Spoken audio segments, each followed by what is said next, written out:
Namaku Tukiem. Aku bukan siapa-siapa, hanya seorang janda desa, penjual gorengan keliling, dengan hidup yang penuh cemooh dan tatapan merendahkan. Tapi di balik semua itu, aku punya satu hal yang tak bisa digantikan siapapun, cinta dan keyakinan terhadap anakku, Seno.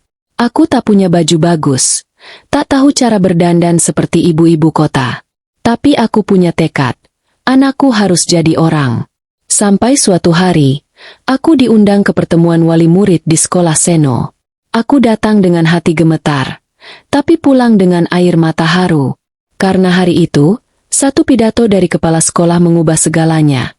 Bukan hanya cara mereka memandangku, tapi juga caraku memandang diriku sendiri. Inilah kisahku. Kisah seorang ibu biasa, yang akhirnya berdiri di tempat luar biasa. Namaku Tukiem. Sejak kecil aku hidup di desa kecil di lereng bukit, di antara sawah, pohon-pohon jati, dan jalanan berbatu yang setiap musim hujan berubah jadi lautan lumpur. Aku bukan siapa-siapa. Hanya seorang perempuan desa biasa, janda pula, yang tiap pagi menggendong bakul berisi pisang goreng dan ketela rebus untuk dijual ke pasar kecamatan. Hidupku tak pernah mudah. Suamiku meninggal saat anak kami, Seno, baru berumur 3 tahun. Sejak itu, aku harus menjadi ibu sekaligus ayah. Aku tidak pernah sekolah tinggi, bahkan SMP pun tak tamat. Tapi aku bersumpah, anakku tidak boleh bernasib sama. Ia harus sekolah, harus jadi orang, harus tahu bahwa hidup lebih luas dari sawah dan dapur reot kami. Seno adalah satu-satunya alasan aku kuat sampai sekarang. Anak itu cerdas luar biasa. Sejak kecil ia gemar membaca buku-buku bekas yang kubeli kiloan di pasar loak. Ia selalu bertanya hal-hal yang tak ku mengerti. Bu, kenapa langit biru? Atau, Bu, gimana cara bikin roket? Kadang aku cuma bisa tersenyum sambil mengalihkan topik. Tapi dalam hati aku bangga. Anakku istimewa.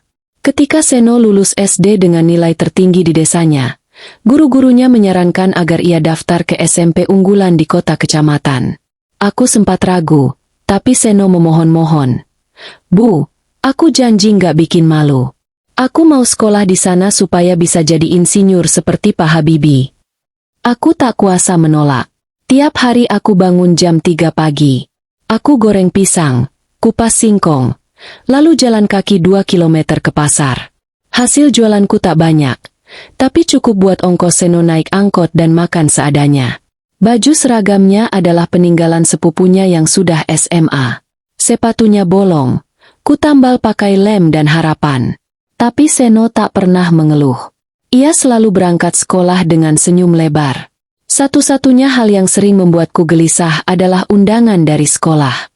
Apalagi kalau menyangkut acara wali murid. Jantungku berdegup tak karuan tiap kali Seno membawa pulang surat dari guru. Aku tahu, SMP itu dihuni oleh anak-anak dari keluarga berada, anak pejabat, pengusaha, dosen, dan orang-orang terpandang di kota. Aku hanya Tukiem, penjual gorengan dengan kulit legam dan telapak kaki kasar. Ketika undangan itu datang, aku hampir tak mau pergi. Pertemuan wali murid katanya, di aula besar sekolah. Nanti pasti semua ibu pakai baju bagus, sepatu hak tinggi, bawa mobil. Aku, kebaya kumal dan sandal jepit pun sudah usang. Gumamku sambil menatap surat undangan itu semalaman. Tapi Seno menatapku dengan mata berbinar. Bu, ayolah datang. Aku pengin teman-teman tahu ibuku hebat. Kata-kata itu menusuk. Bukan karena menyakitkan, tapi karena hangat. Anak itu selalu melihatku bukan dari luarnya, tapi dari apa yang kulakukan untuknya.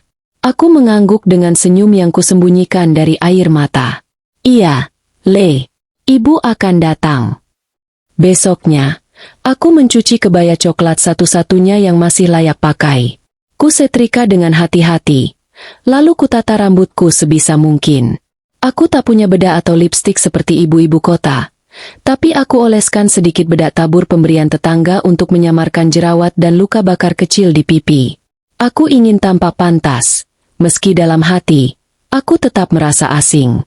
Sebelum berangkat, tetanggaku menyindir. Loh, Bu Tukiem mau ke pertemuan wali murid sekolah kota? Wah, Hebat. Jangan sampai dikira pembantu nyasar ya. Mereka tertawa. Tapi aku hanya tersenyum. Meski dadaku nyeri. Biarlah. Yang penting aku datang untuk anakku. Perjalanan ke sekolah memakan waktu 1 jam. Aku naik angkot berdesakan dengan peluh menetes dan hati berdebar. Ketika sampai di gerbang sekolah, gedung megah itu membuatku tercekat. Baru kali ini aku menginjakan kaki ke dalam bangunan dengan 3 lantai dan taman luas seperti hotel. Aku menarik napas dalam-dalam. Bismillah, bisikku. Di aula, para wali murid sudah duduk rapi.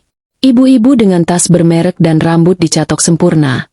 Bapak-bapak bersafari dan sepatu mengilap. Aku menunduk dan duduk di bangku paling belakang. Mereka menatapku sekilas, dan aku tahu, pandangan itu bukan kagum, tapi iba, atau mungkin jijik. Beberapa menit kemudian, aku mendengar bisik-bisik. Itu siapa ya? Kok bajunya begitu? Pantes anaknya diam aja di kelas. Lihat ibunya. Aku menggenggam ujung kebayaku, menunduk makin dalam. Tapi aku tetap bertahan. Aku ada di sana untuk Seno, bukan untuk mereka. Meski hatiku terasa remuk, aku tahu, aku tidak boleh pulang sebelum acara selesai. Dan saat itu, aku belum tahu bahwa semua ini akan berubah. Bahwa suara dari mimbar aula itu akan membuat seluruh mata yang merendahkanku kini tak bisa memandang ke arahku tanpa rasa malu. Tapi itu cerita besok. Hari ini, aku hanya Tukiem, seorang ibu dari desa yang sedang belajar berdiri di tengah dunia yang tak pernah menganggapku ada. Aku duduk di ujung kursi baris paling belakang. Kursi plastik warna biru itu terasa dingin di kulitku. Atau mungkin memang hatiku yang dingin karena tatapan-tatapan menusuk itu. Para ibu duduk berjejer rapi di depan. Banyak di antaranya sibuk memperbaiki letak tas bermerek mereka, memeriksa kuku yang dipoles rapi, atau sekadar menggoda satu sama lain soal salon mana yang sedang tren di kota. Sementara aku hanya diam, memainkan ujung selendang kebaya yang sudah mulai berbulu. Sesekali aku menarik napas dalam dan mencoba untuk tenang. Tapi dadaku tetap sesak. Bu, ibu duduk sini aja, ya, kata seorang ibu berambut dicat pirang, menyodorkan tangan dengan senyum manis, tapi matanya sinis. Lebih dekat ke kipas, biar nggak gerah, lanjutnya. Tapi aku tahu, itu bukan soal kipas. Itu tentang menjaga jarak. Aku tersenyum kikuk, mengangguk, lalu kembali menunduk. Mataku menyapu ruangan. Aula ini megah. Langit-langit tinggi dengan lampu gantung berkilau. Dindingnya dihiasi foto-foto prestasi siswa. Anak-anak tersenyum dalam bingkai, termasuk Seno. Fotonya ada di pojok, memegang piala. Aku ingin berdiri dan menunjuk. Itu anakku. Tapi aku tahu, suara orang sepertiku tak akan terdengar di sini. Ketika kepala sekolah, Pak Damar, belum juga datang, beberapa ibu mulai bergosip. Suara mereka pelan, tapi cukup jelas buatku yang duduk tak jauh. Katanya ada wali murid dari desa. Bawa gorengan ke sekolah. Bayangin aja. Hahaha, mungkin buat jualan?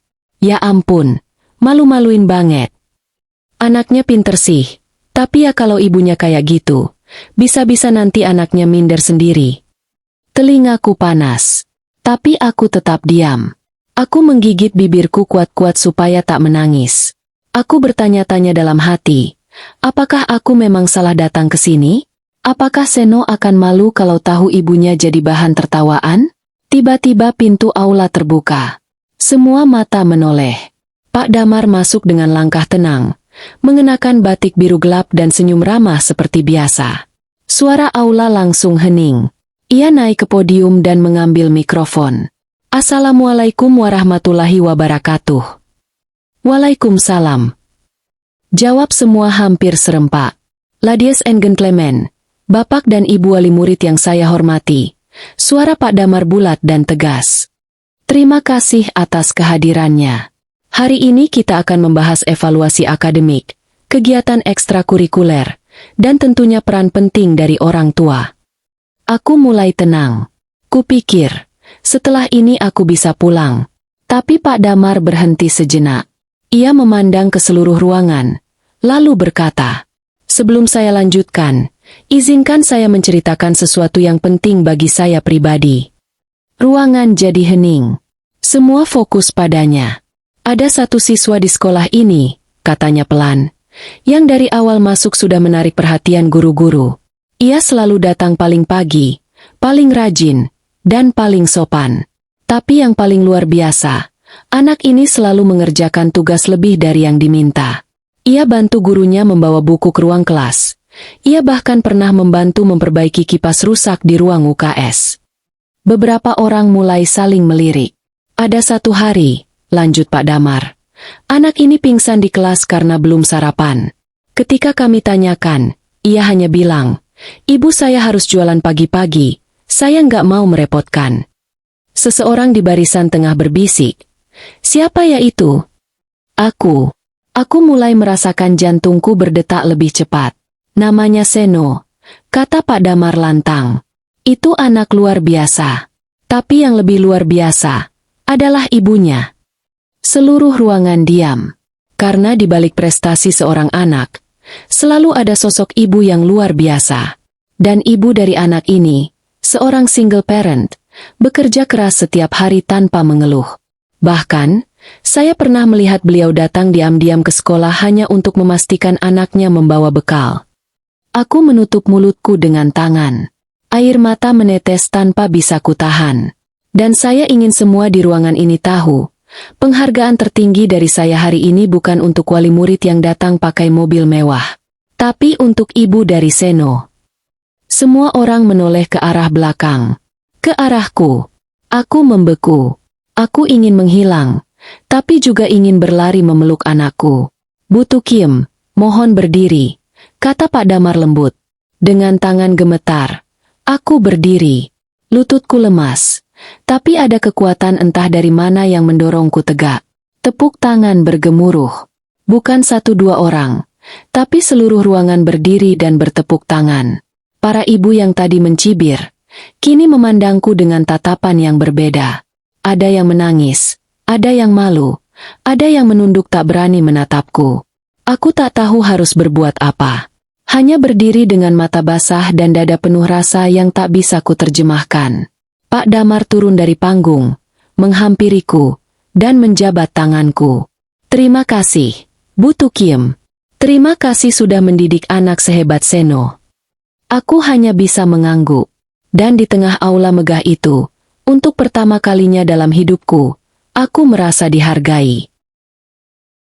Aku masih berdiri dengan kaki gemetar. Di depan semua orang, di aula besar yang biasanya hanya jadi tempat bagi mereka yang terhormat. Aku, Tukim, perempuan desa penjual gorengan, tiba-tiba jadi pusat perhatian. Dan bukan karena cibiran seperti biasa, tapi karena penghormatan. Tepuk tangan masih bergema. Pak Damar mempersilakan aku duduk kembali, tapi aku tahu, setelah momen itu, semuanya tak lagi sama. Ibu-ibu yang tadinya duduk dengan angkuh kini tampak canggung. Sebagian dari mereka menatapku dan tersenyum kecil, senyum yang terasa jujur, atau setidaknya mencoba untuk menjadi jujur. Ada yang tampak menyesal, menunduk, bahkan sibuk memainkan ponsel mereka seolah ingin menyibukkan diri agar tidak perlu menatap wajah yang barusan mereka remehkan. Aku kembali duduk perlahan. Hatiku belum pulih dari guncangan itu. Tanganku bergetar, bukan karena takut, tapi karena terharu. Bayangan Seno langsung memenuhi kepalaku. Betapa kerasnya anak itu berusaha. Dan sekarang, semua perjuangannya dilihat. Bahkan lebih dari itu, semua orang tahu siapa yang mendidiknya. Kepala sekolah melanjutkan acara, berbicara tentang program-program sekolah, evaluasi belajar, dan kegiatan ekstrakurikuler. Tapi suasana sudah berubah. Tak ada lagi gumaman mengejek. Semua lebih tenang, lebih manusiawi. Setelah acara usai, beberapa ibu wali murid mulai berdiri, dan yang mengejutkan, beberapa dari mereka menghampiriku. "Bu Tukim, ya?" tanya seorang ibu berkerudung elegan, mengenakan bros emas. Aku mengangguk pelan, masih gugup. "Saya Rani, ibunya Livia. Anaknya sering cerita tentang Seno. Ternyata ibunya luar biasa ya, Bu. Salut banget." "Terima kasih." jawabku pelan. Tak tahu harus berkata apa. Satu persatu mereka mulai berdatangan. Ada yang hanya menyapa, ada yang menyalamiku erat. Seolah-olah mereka baru sadar aku manusia. Seolah nama Tukiem baru mereka dengar hari itu. Padahal aku sudah 3 tahun mengantar Seno ke sekolah ini, meski hanya sampai gerbang. Aku belum sempat benar-benar mencerna semua itu ketika seorang ibu lain, ibu yang sama yang tadi pagi menyindirku, tiba-tiba menepuk bahuku pelan. Bu, saya minta maaf kalau tadi sempat bersikap kurang sopan.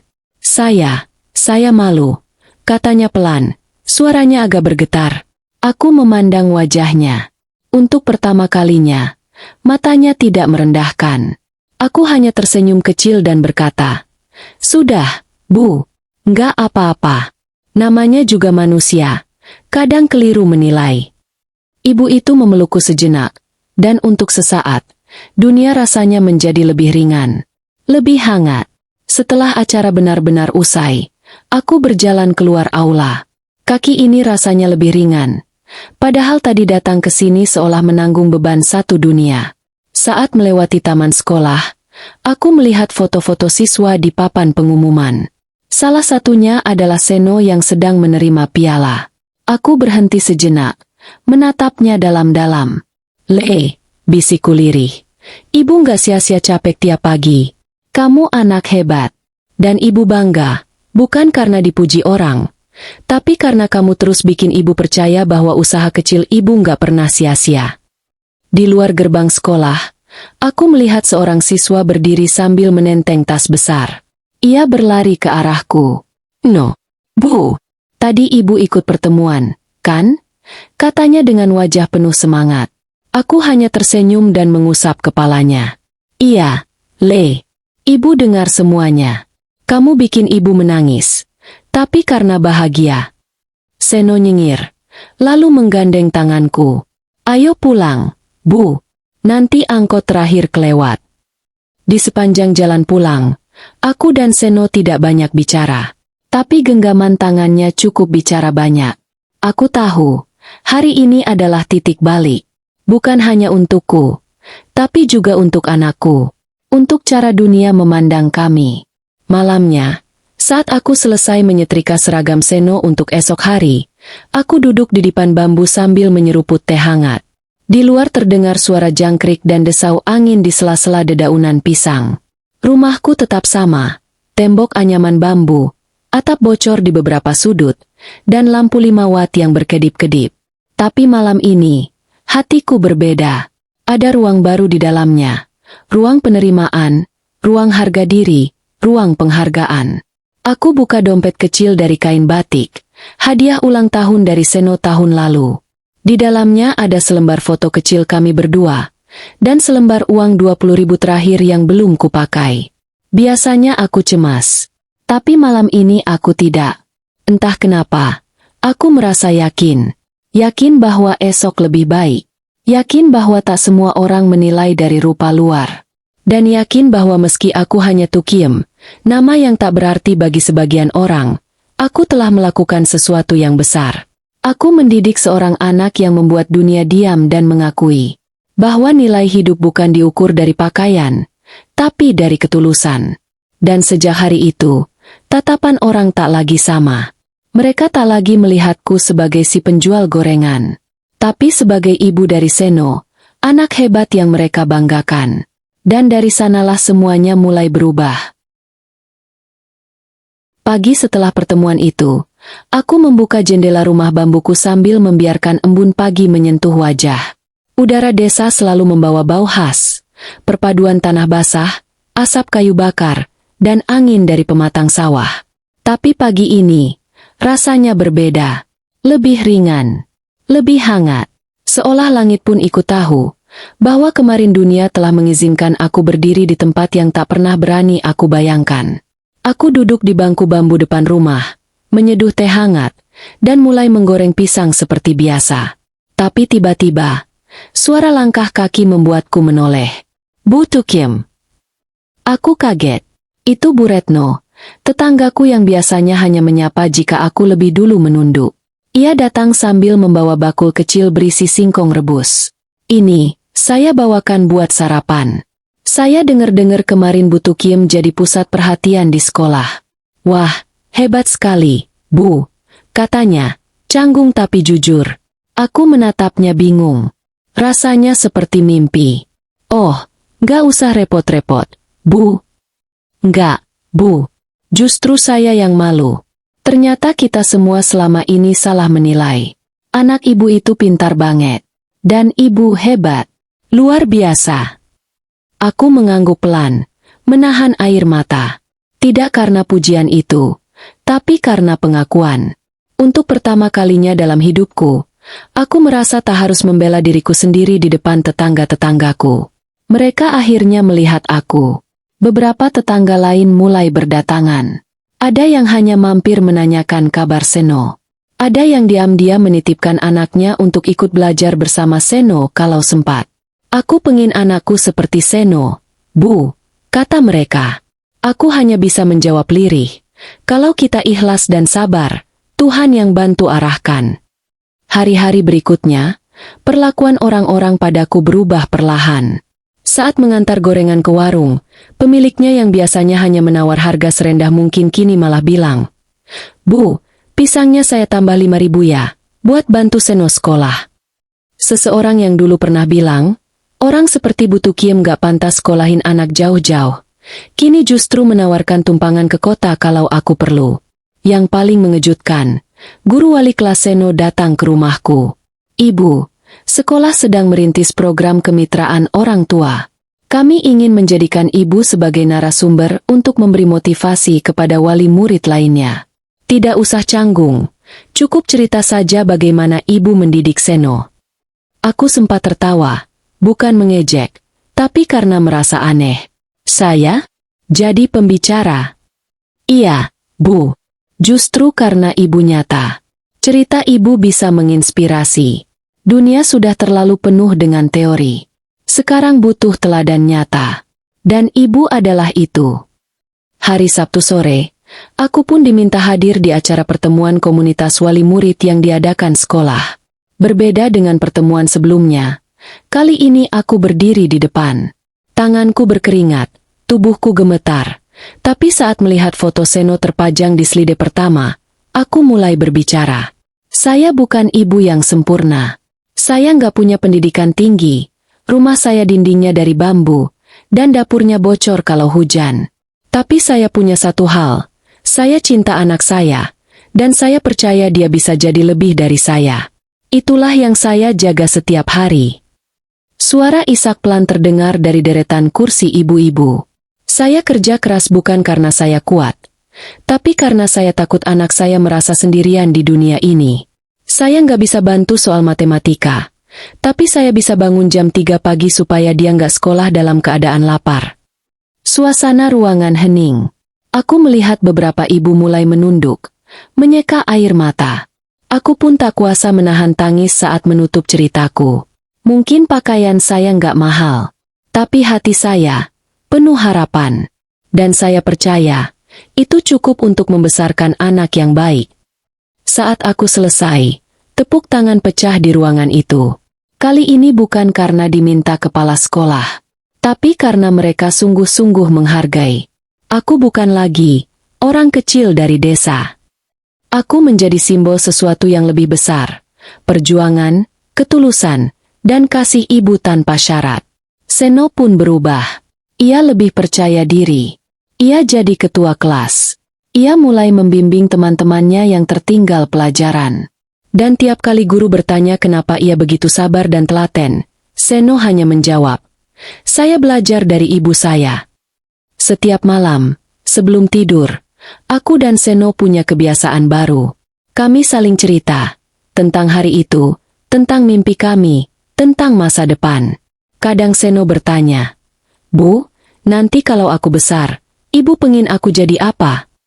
Dan aku selalu jawab, "Aku nggak pengin kamu jadi apa-apa, Le. Aku cuma pengin kamu jadi orang baik. Bukan karena pintar, tapi karena kamu tahu rasanya berjuang." Aku tidak butuh dunia melihatku mewah. Aku hanya ingin dunia tahu bahwa cinta seorang ibu bisa mengubah segalanya. Even dari desa kecil, dari dapur reot, dari sandal jepit, dan dari kebaya lusuh. Dan kini aku tahu, bukan harta, bukan status, bukan rupa yang membuat orang dihargai, tapi ketulusan. Karena itu, tepuk tangan yang aku terima kemarin, itu bukan untuk baju atau wajahku. Itu untuk hatiku. Dan untuk anakku yang telah membuktikan bahwa cinta ibu memang kekuatan paling murni di dunia. Pagi itu, aku kembali menyusuri jalan setapak di antara hamparan sawah yang hijau. Jalan yang dulu sering kulalui dengan kepala tertunduk, takut bertemu pandangan orang, kini kulalui dengan langkah mantap. Aku masih membawa bakul di tangan, masih mengenakan sandal jepit yang sama, dan kebaya sederhana yang sudah lusuh warnanya. Tapi hatiku tak lagi seperti dulu. Banyak hal yang berubah sejak pertemuan wali murid itu. Bukan hanya sikap orang lain, tapi juga cara aku memandang diriku sendiri. Aku sadar, dulu aku sering merasa rendah karena dunia terlalu sering memperlihatkan bahwa ibu yang dihargai adalah yang bisa tampil mewah, pintar bicara, atau punya pekerjaan kantoran. Tapi ternyata, tidak semua kebaikan butuh megapone. Kadang, cukup dengan satu tindakan kecil yang tulus, dunia bisa berhenti dan menoleh.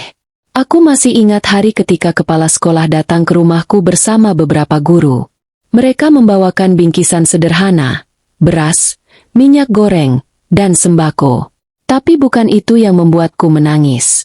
Yang membuatku menitikan air mata adalah ketika mereka berkata, "Bu Tukiem, sekolah ingin menjadikan ibu sebagai simbol semangat orang tua mandiri. Kami ingin buat program beasiswa bagi anak-anak desa, dan ibu kami minta jadi mentor untuk orang tua lainnya." Aku menatap mereka lama, tidak percaya. "Apa saya layak?" tanyaku pelan. "Bu, ibu lebih dari layak," jawab Pak Damar dengan senyum hangat. Beberapa bulan kemudian, aku mulai terbiasa bicara di depan forum kecil. Tak seperti dulu yang selalu grogi. Kini aku mulai menikmati setiap kesempatan berbagi. Aku tidak pandai memilih kata-kata, tapi aku bicara dari hati. Aku ceritakan tentang pagi-pagiku yang dimulai dari lantai dapur yang dingin, tentang kaki yang pegal berjalan kaki pulang dari pasar, tentang malam-malam tanpa lampu saat hujan deras merusak kabel di rumah. Tapi aku juga ceritakan tentang senyum Seno setiap kali dapat nilai bagus, tentang tangannya yang memijat kakiku diam-diam, dan tentang mimpi kami yang perlahan menemukan jalannya. Seno sendiri kini tumbuh menjadi anak remaja yang luar biasa. Ia makin aktif di sekolah, dipercaya menjadi ketua OSIS, dan belakangan terpilih sebagai perwakilan lomba karya ilmiah tingkat provinsi. Ketika ditanya wartawan lokal soal siapa yang menginspirasinya, ia menjawab, "Ibuku." Karena dari dia aku tahu, tidak ada alasan untuk menyerah. Jawaban itu membuat hatiku meleleh. Dan bukan cuma itu. Foto Seno bersama aku, dengan latar rumah bambu kami, dimuat di koran daerah. Judulnya, "Anak Desa, Ibu Hebat, Mimpi yang Nyata." Aku menangis lama sekali waktu itu. Tapi itu tangis bahagia. Tangis seseorang yang akhirnya diakui setelah bertahun-tahun berjuang dalam diam. Dari situ, bantuan pun berdatangan. Dinas Pendidikan memberi bantuan beasiswa penuh untuk Seno hingga SMA. Bahkan salah satu yayasan sosial menawarkan pelatihan usaha kecil untukku. Kini, aku tak lagi hanya menjual gorengan keliling. Aku membuka warung kecil di depan rumah yang dinamai Seno. Warung Ibu Tukiem hangat seperti rumah. Aku tidak pernah membayangkan akan punya usaha sendiri. Tapi yang lebih tak terbayangkan, warung itu bukan cuma tempat jualan. Orang-orang desa datang bukan hanya membeli makanan, tapi juga meminta cerita. "Bu, gimana ya caranya ngajarin anak biar nggak nyerah sekolah? Bu, boleh nggak anak saya ikut belajar sama Seno?" Dan aku selalu jawab, "Semua bisa, asal kita percaya dan sabar. Tuhan itu nggak pernah tidur." Suatu sore, saat aku dan Seno duduk di teras rumah, ia membuka obrolan. "Bu, aku diterima di SMA negeri favorit. Dan kalau nggak ada halangan, tahun depan aku mau coba daftar ke sekolah teknik di luar kota. Aku tahu bakal jauh dari ibu, tapi aku janji, aku nggak akan pernah lupa rumah ini." Aku tersenyum, menahan haru. Kamu tahu, rumah ini bukan soal dinding bambu atau lantai tanah. Rumah ini adalah tempat di mana aku menaruh semua doaku untukmu. Kemanapun kamu pergi, selama kamu jaga nilai-nilai itu, kamu tetap ada di rumah. Ia memelukku. Terima kasih, Bu. Udah nggak nyerah. Bahkan ketika dunia nyuruh ibu berhenti. Kini, tiap kali aku menatap cermin, aku tak lagi melihat perempuan desa yang hina dan dianggap tak pantas berdiri di sekolah kota. Yang kulihat adalah aku, Tukiem, ibu yang pernah diremehkan, tapi tak pernah berhenti mencintai. Dan tahu apa yang paling indah? Aku tak perlu jadi orang kota, tak perlu pakai tas mahal, tak perlu bergincu atau berpendidikan tinggi untuk dihormati. Aku cukup jadi ibu. Ibu yang tulus. Ibu yang setia. Ibu yang percaya bahwa cinta dan doa bisa membesarkan anak menjadi cahaya yang tak tertutup apapun. Aku bukan lagi gadis desa yang diremehkan. Kini aku adalah simbol dari sesuatu yang tak bisa dibeli di toko manapun. Martabat. Dan jika nanti aku mati, aku ingin dikenang bukan karena keberhasilanku mengangkat diri dari kemiskinan, tapi karena aku tak pernah malu menjadi diriku sendiri. Dan karena aku mencintai anakku dengan seluruh hidupku.